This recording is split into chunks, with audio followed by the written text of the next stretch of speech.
'Di ba namamatayan kayo. Sa buhay niyo pa full clutch? Okay. So, tapakan niyo muna sa brake. So, tapak po sa brake, full brake po, full brake. Tayo ay naka first gear. So, kayo ay namamatayan. So, itaas niyo muna si clutch doon sa vibrate, doon sa biting point. Naka-full brake. Yes po, naka full brake po tayo. Okay, naramdaman niyo na po. Ibaba niyo po ulit si clutch. Itaas niyo muna yung part na yun.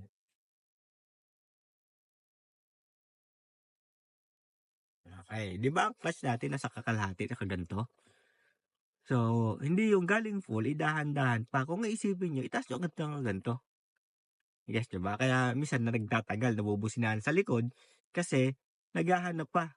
Oo. Diba? So, full clutch po ulit. So, ang kinakabisado dito, yung level ng vibrate. So, itaas mo ng kalahati. Oops. Konti pa. Yan, yung part na yan. Isipin nyo po, practicein nyo po yung level ng vibrate na yan. So, sagad nyo ulit si clutch. Okay, half. Half. Steady.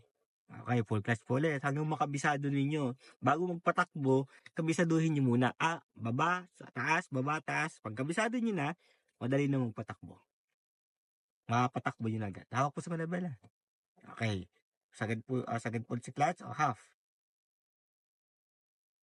Half, steady dyan. Kabisaduhin nyo po yun, yung part na yun. Yung vibrate na yun. Full clutch, half. Okay, full clutch ulit, half. Oops. Okay, full clutch. Ngayon, di ba patag? So, tanggal po ang brake. Kalahati, half. Doon sa practice natin. Steady dyan. Di ba? So, yun lang po yung ating pag-aaralan muna. Parang kinakabisado natin yung level ng vibrate. Yung level ng clutch. Okay, gas na po tayo. Gas. Tuloy ang gas. Tayo po ay second gear. Tanggal po si clutch. Gas po ulit. Tatabi kayo dito sa kanan. Signal po ng right. Tingin sa side mirror dito, right? Okay. Gas. Tapos, pag tuwid na dito, stop ulit tayo. Okay, stop. So, balik po natin. First gear, dahil isipin nyo natin practice kanina. Tanggal po ang brake kasi patag o kalahati si clutch. Steady muna dyan. Guess nyo pa?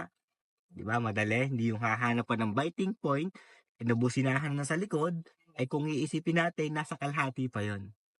Kaya yun ang kinakabisado. Habang nagdadrive kayo, kabisaduhin nyo lagi yung level ng clutch. Iba't iba pong level ng clutch.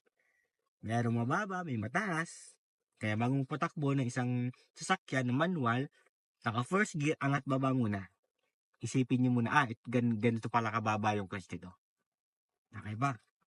So, kapag nasali na kayo dyan, sinasamahan na ng gas. Kasi ang ibang sasakyan, walang biting point. Hindi tatakbo ng vibrate lang yun. Mga old model na sasakyan. Kailangan supply ng gas. Pero ito muna ang kasanayan ninyo kapag unti-unting nasusupply nyo ng gas yan. Okay pa? Diretso po tayo.